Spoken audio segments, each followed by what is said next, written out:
Boker Tov, nous sommes le 19 janvier 2021, c'est l'heure du premier journal d'information en direct de Jérusalem sur Studio Kalita.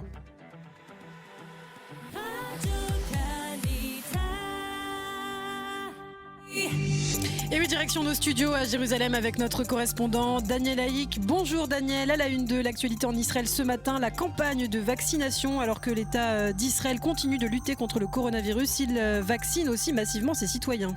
Oui, bonjour Ilana, il faut bien avouer que ce matin, c'est la situation très sérieuse dans les hôpitaux israéliens qui préoccupe les autorités. Des exemples, à l'hôpital Bellinson de Petah Tikva, les médecins tentent actuellement de sauver une jeune femme de 35 ans qui a contracté le virus alors qu'elle était enceinte. Son état s'est dégradé. Les médecins ont réussi à sauver son bébé qui est né prématurément à la 31e semaine. Mais le pronostic vital de cette femme est engagé. Une autre femme malade qui a accouché est dans un état grave à l'hôpital Laniado de Natania. Et dans tous les hôpitaux israéliens, on fait état de pénurie de lits pour les malades Corona. Encore un mot, Ilana, on recensait hier plus de 5500 cas de Covid-19 avec un taux de positivité qui frôle les 9%. Et par ailleurs, le gouvernement israélien va se réunir cet après-midi, Daniel, pour faire face à cette situation. Oui, les ministres devraient décider à l'issue de leur consultation de prolonger le confinement actuel, soit de 10 jours, comme le proposent les ministres du Parti Bleu-Blanc, soit de 2 semaines, comme le réclame le ministère de la Santé et le Premier ministre. M. Netanyahou a même envisagé hier une nouvelle période de restriction. Les ministres Bleu-Blanc ont l'intention d'exiger plus de respect des règles sanitaires dans les villes rouges, qui sont dans leur immense majorité des villes orthodoxes. Les forces de police ont d'ailleurs dispersé hier soir un mariage dans le quartier orthodoxe de Mea Shearim à Jérusalem, un mariage auquel plusieurs centaines de personnes participaient sans le moindre respect des règles sanitaires. Le ministre de l'Intérieur, Aryeh Deri, qui est leader du parti Chasse, a affirmé que le non-respect de ces règles par une partie du public orthodoxe était une grave profanation du nom divin. Hier, le Premier ministre a téléphoné au petit-fils du Rav Kanievski, le leader du monde orthodoxe lituanien, pour demander que son grand-père publie un nouveau décret appelant à la fermeture de tous les établissements scolaires dans le monde orthodoxe. Quant au ministre de la Sécurité intérieure, Amir Ohana, il a convoqué le nouveau patron de la police, Yaakov Shabtai, afin qu'il donne des ordres pour sanctionner plus sévèrement les infractions dans le secteur orthodoxe. Il s'avère en effet que dans les villes orthodoxes de Modi'in-Ilin et Immanuel, on a recensé 2 contraventions pour chaque 1000 habitants, alors que l'on avait recensé ces derniers jours 7 contraventions par 1000 habitants dans le secteur arabe israélien. Une page politique à présent dans ce journal et ces nouvelles déclarations du maire de Tel Aviv, Ron Huldai.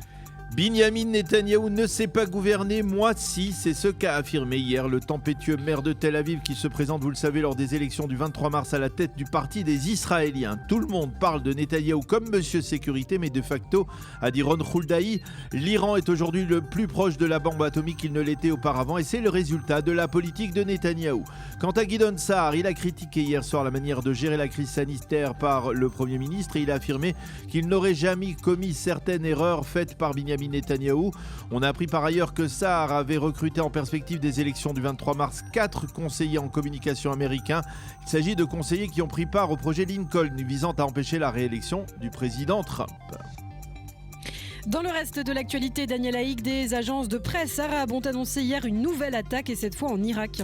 Oui, les informations ne sont pas claires à ce propos. Selon des sources arabes, des bases militaires auraient été attaquées par des appareils de l'armée américaine. Selon la chaîne iranienne, une chaîne iranienne, des drones américains auraient bombardé des positions de l'armée irakienne et des milices chiites pro-iraniennes. 9 personnes auraient été tuées au cours de ces attaques. La chaîne américaine en langue arabe Al-Khoura a parlé d'explosions à l'ouest de Bagdad dans des bases du Hezbollah pro-iranien, mais au Pentagone, on dément formellement de telles informations.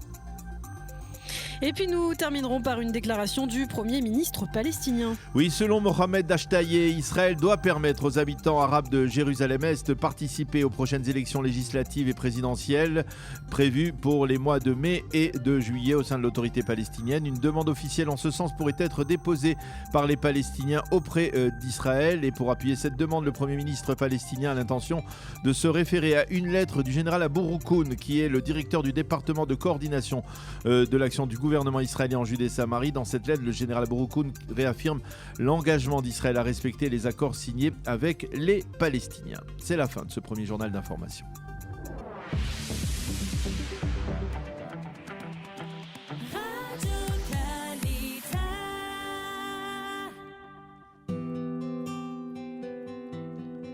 La météo pour terminer, pluie sur le nord et le centre du pays avec des risques d'inondation sur l'ensemble du territoire israélien, donc avec des baisses des températures sensibles et avec demain des chutes de neige sur le Hermon ainsi que sur les sommets du Golan et de Galilée, peut-être même sur les sommets du centre du pays. Il fera aujourd'hui 12 degrés seulement à Jérusalem, 16 à Tel Aviv et 22 degrés à Eilat.